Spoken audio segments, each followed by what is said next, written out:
여러분 안녕하십니까? 저작권에 대한 궁금증을 풀어드리고 또 체계 있게 설명해드리는 미래저작권연구소의 오승종 변호사입니다. 지난 영상에서 저작 인격권 중에 그 동일성 유지권에 대해서 말씀을 드렸지요. 오늘은 저작 인격권 중에 그 나머지 권리인 그 공표권과 성명 표시권에 대해서 말씀을 드리고 아울러 그 저작 인격권의 특질에 대해서 한 번 더 설명을 드리도록 하겠습니다. 저작 인격권은 저작자가 자신의 저작물에 대해서 가지는 인격적 권리를 말합니다. 인격권은 원래 사람에게만 주어지는 것인데요. 사람 이외에는 오직 하나, 즉 저작물만이 인격권을 갖습니다. 그래서 저작 인격권은 아주 특별합니다. 여러분들 글은 곧 사람이다 이런 말을 들어보신 적이 있을 겁니다.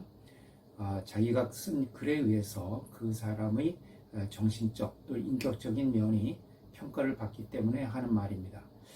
이처럼 우리는 작품을 통해서 그 작가의 어떤 인격적인 면을 평가하는 경우가 많이 있습니다. 저렇게 감동적인 영화를 만드는 걸 보니까 저 감독은 아주 그 마음이 따뜻할 거야. 또는 뭐 저렇게 외설스러운 영화를 만들더니 저 감독은 참 좀 성격이 이상한가 보다. 또 이렇게 평가를 하는 경우도 있죠. 이렇게 그 작품을 통해서 그 사람의 성격이라든가 또는 정신 상태 이런 어떤 인격적인 면들이 평가를 받기 때문에 우리 이 저작물의 그런 인격적인 권리가 매우 중요합니다. 그래서 사람과는 별도로 그의 작품에도 인격권을 인정해 주는 것이 저작 인격권이다. 이렇게 말씀을 드릴 수가 있겠습니다. 다른 지적 재산권 중에 특허권이라든가 상표권, 뭐 디자인권 이런 권리들이 있습니다만은 이런 권리들에는 인격권이라는 것이 없습니다. 예를 들어서 뭐 특허 인격권, 뭐 상표 인격권 이런 말들은 없거든요. 그러나 오직 저작물, 즉 작품만이 인격권을 갖습니다. 그러니까 우리 사람은 모두 각자 인격권을 갖고 있는데 이 사람과 별도로 그 사람의 작품 자체가 하나의 인격권을 갖고 있다는 것이죠. 그래서 나의 인격과 별도로 나의 작품이 하나의 인격권을 갖는다. 이런 점을 알아두시면 되겠습니다. 이 저작 인격권에는 공표권, 성명 표시권, 동일성 유지권 이렇게 세 가지 권리가 있다고 말씀을 드렸죠. 동일성 유지권에 대해서는 지난 영상에서 상세히 말씀을 드렸습니다. 오늘은 그 공표권과 성명 표시권에 대해서 말씀을 드릴 텐데요. 그에 앞서서 먼저 저작 인격권이 어떠한 그 특징을 갖고 있는가 하는 것을 한번 말씀을 드리겠습니다. 우리 저작권에는 저작 재산권과 저작 인격권이 있는데 이 저작 재산권은 다른 사람에게 양도를 할 수가 있습니다. 그러니까 뭐 대가를 받고 양도할 수도 있고 아니면 무상으로 양도할 수도 있고요. 그렇게 저작 재산권을 양도를 하게 되면 그때부터는 이제 저는 저작권자가 아니고 그 양도를 받은 사람만이 저작 재산권자가 되게 됩니다. 그런데 이 저작 인격권은 다른 사람에게 양도를 할 수가 없습니다. 항상 저작자만이 저작 인격권을 갖는 것이죠. 이것을 그 저작 인격권의 일신 전속적 성질이라고 합니다. 그러니까 저작 인격권은 저작자 자신에게 그 일신에 전속한다는 의미죠. 그래서 저작 인격권은 다른 사람에게 양도할 수도 없고 또 상속도 되지 않습니다.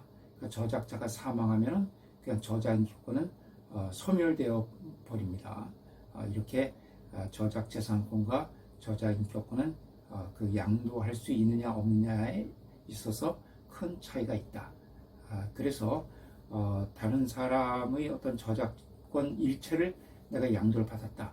그러니까 그 사람의 작품을 함부로 내가 변경해도 된다. 이렇게 생각을 하시면 안 됩니다. 이 저작 인격권 중에 동일성 유지권은 내가 비록 그 사람의 저작권을 다 양도받아 온다 하더라도 저작 인격권은 양도를 받아올 수 없기 때문에 그 작품을 함부로 변형을 하게 되면 비록 모든 권리를 제가 양도를 받았다 하더라도 그 사람에게 아직 남아있는 그 동일성 유지권을 침해하는 것이 됩니다. 이런 점을 주의를 하셔야 됩니다. 그러면 공표권에 대해서 말씀을 드리겠습니다. 우리 저작권법 제11조는 저작자는 그의 저작물을 공표하거나 공표하지 아니할 권리를 가진다 이렇게 규정을 하고 있습니다. 이것이 공표권입니다. 공표권이 있기 때문에 저작자는 자기의 저작물을 공표할지 말지 또는 공표를 한다면 언제 어떤 방법을 할지를 스스로 결정할 수가 있습니다. 예를 들어서 어떤 시인이 자기가 쓴 시를 책으로 출판할 것인지 아니면 블로그에 올릴 것인지 또 올린다면 언제 올릴 것인지 아니면 동영상으로 낭송을 할 것인지 이것은 시인이 결정하는 것입니다. 저작자인 시인이 아직 공표를 하지도 않았는데 다른 사람이 그 시인의 허락도 없이 그 시를 함부로 어떤 블로그에 이렇게 올린다거나 하게 되면 그건 공표권을 침해하는 것이 됩니다. 왜 이런 공표권을 줄까요? 그것은 작가가 작품을 창작을 했지만 아직 공개하기에는 미진해서 좀 더 다듬어서 공표를 해야 되겠다 이렇게 생각하는 경우도 있습니다. 또 일기장이나 습작 노트에 시를 써 놓았지만 다른 사람에게 공개하기는 부끄러워서 난 이거 영원히 공개하지 않겠다 이렇게 생각하는 경우도 있을 수가 있겠죠. 이런 상황에서 다른 사람이 그 작가의 의사도 묻지 않고 함부로 그 작품을 블로그에 공개한다든가 또는 게시판에 공개를 하게 되면은 그 원래 작가는 본의 아니게 자기의 작품에 대해서 세상의 평가를 받게 됩니다. 원래는 이제 숨겨놓고 싶은 그런 작품이었는데 이것이 본의 아니게 세상에 드러나서 자기가 본의 아닌 그 작품을 통해서 본의 아니게 평가를 받게 된다는 것이죠. 이런 평가는 부득이 그 작가의 인격적인 평가로 이어지게 됩니다. 그렇기 때문에 작품을 공개할지 말지 또 공개를 한다면 어떤 방법으로 언제 할지를 작가가 스스로 결정할 수 있도록 해주는 것이 바로 공표권이다 이렇게 말씀을 드릴 수 있습니다. 사랑하는 사람에게 연애 편지를 보냈는데 상대방이 그 편지를 자기 블로그에 공개를 한다면 그것도 공표권 침해가 됩니다. 공표는 공정에게 알리는 것인데 내가 비록 그 상대방에게 편지를 보냈지만 그거는 그 사람만 보라고 보낸 것이지 그것을 대중에게 공개를 하라고 보낸 것은 아니죠. 그래서 제가 보낸 편지를 그 상대방이 자기만 보지 않고 여러 사람에게 공개를 한다 그러면은 그것도 공표권을 침해하는 것이 됩니다. 또 내가 지금 박사 논문을 작성 중에 있는데 아직 공개를 하지 않았어요. 그런데 그것을 우연히 보게 된 친구가 자기의 논문에 인용을 해서 공개를 한다거나 하는 것도 공표권 침해가 됩니다. 이런 것이 이제 그 공표권의 내용이고요. 그 다음에 이제 성명 표시권에 대해서 말씀을 드리겠습니다. 저작자가 작품을 창작을 했는데 이것을 이제 공표를 하기는 하고 싶어요. 공표를 하고는 싶은데 아직 어떤 그 세간에서 이것을 어떻게 평가를 할지 좀 두려운 마음이 있습니다. 그래서 이것을 일단 본명으로 공표하지 말고 가명으로 공표한다든가 또는 무명으로 공표한다든가 이런 경우가 있을 수 있겠죠. 그럴 때는 그 작가의 의도를 반영을 해서 그 작가가 가명을 썼으면 가명 그대로 무명으로 했으면 무명 그대로 이용을 해줘야 된다는 것을 이 성명 표시권이라고 합니다. 우리 저작권법 제12조에서 규정을 하고 있는데요. 저작권법 제12조 제1항은 저작자는 저작물의 원본이나 그 복제물에 또는 저작물의 공표 매체에 그의 실명 또는 이명을 표시할 권리를 가진다. 이렇게 규정을 하고 있습니다. 그리고 제2항에서 저작물을 이용하려는 자는 그 저작자의 특별한 의사표시가 없는 때에는 저작자가 그의 실명 또는 이명을 표시한 바에 따라 이를 표시해야 된다. 이렇게 규정을 하고 있습니다. 이것이 이제 성명 표시권인데요. 따라서 다른 사람의 저작물을 이용하고자 하는 경우에는 그 저작자가 표시한 그대로, 즉 본명을 썼으면 본명 그대로, 가명을 썼으면 가명 그대로 표시를 해줘야 되고요. 무명으로 했으면 무명 그대로 표시를 해줘야 됩니다. 저작자가 본명을 썼는데 본명을 지우고 다른 이름을 쓴다거나 또는 가명이나 무명으로 공표를 하려고 했는데 함부로 본명을 밝히는 것, 이런 것은 모두 성명 표시권 침해가 됩니다. 예를 들어서 하정우라는 그런 배우가 있죠. 이분이 그 책 어떤 그 걷는 사람이라는 책을 출판을 했는데 이럴 때 그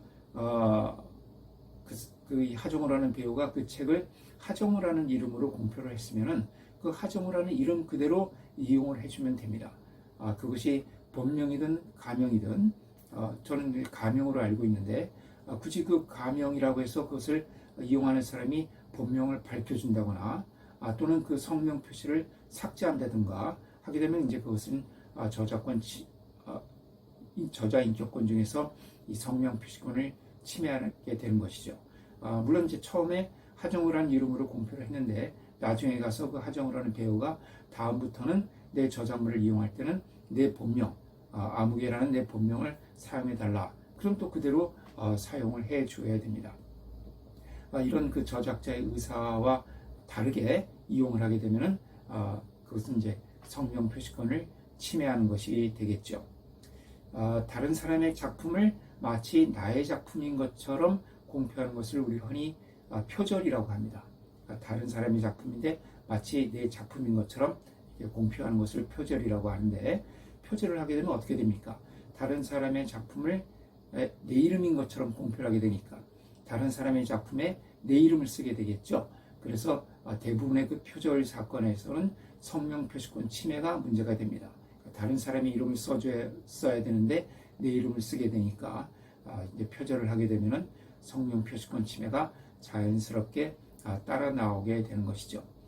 그런데 이런 성명 표시권은 제한이 되는 경우도 있습니다. 우리 저작권법 제12조 제2항 단서에서 저작물의 성질이나 그 이용의 목적 및 형태 등에 비추어 부득이하다고 인정되는 경우에는 이 성명 표시를 생략해도 된다. 이렇게 규정을 하고 있습니다. 예를 들어서 그 백화점 매장이라든가 또 화랑, 레스토랑 같은 데 이제 가보면은 그 매장의 어떤 분위기를 위해서 배경음악이 이렇게 잔잔하게 깔리고 있죠. 이렇게 이제 음악이 나오고 있는데 이 음악을 이용을 하는 겁니다. 그럴 때 어떤 곡이 끝날 때마다 지금 그 배경음악으로 들려드린 곡은 누구 작곡, 누구 작사의 무슨 음악이었습니다 하고 매번 설명을 해준다고 하면은 오히려 그 매장이라든가 백화점의 분위기를 해치게 됩니다. 이런 경우에는 좀 부득이한 경우라고 봐서 그 곡을 틀어줄 때마다 굳이 그 작사자나 작곡자의 성명을 밝히지 않아도 된다.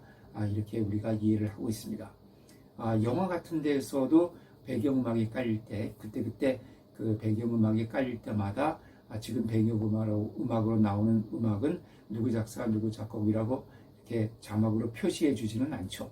이런 경우에도 그 성명 표시권이 제한되는 경우라고 볼 수도 있는데, 그러나 이제 그 영화의 경우에는 그 배경음악이 깔릴 때마다 곧바로 자막으로 표시는 해주지 않지만은 영화가 다 끝난 후에 보통 그 엔딩 크레딧이라고 하죠. 그 자막이 올라갈 때 그 자막에는 표시를 해줘야 됩니다. 다만 매번 장면마다 그 장면에 나오는 그 깔리는 배경음악을 그대로 표시를 해줄 필요는 없다. 이런 점을 알아두시면 되겠습니다. 네, 오늘은 그 지난번에 이어서 저자 인격권 중에서 공표권과 성명 표시권에 대해서 말씀을 드렸습니다. 네, 지난번 영상과 이번 영상을 통해서 저자 인격권에 대해서 말씀을 드렸고요. 다음 영상부터는 이제 저작 재산권의 내용에 대해서 하나하나 설명을 해드리도록 하겠습니다. 오늘 영상이 여러분들에게 도움이 되었으면 좋겠습니다. 네, 감사합니다.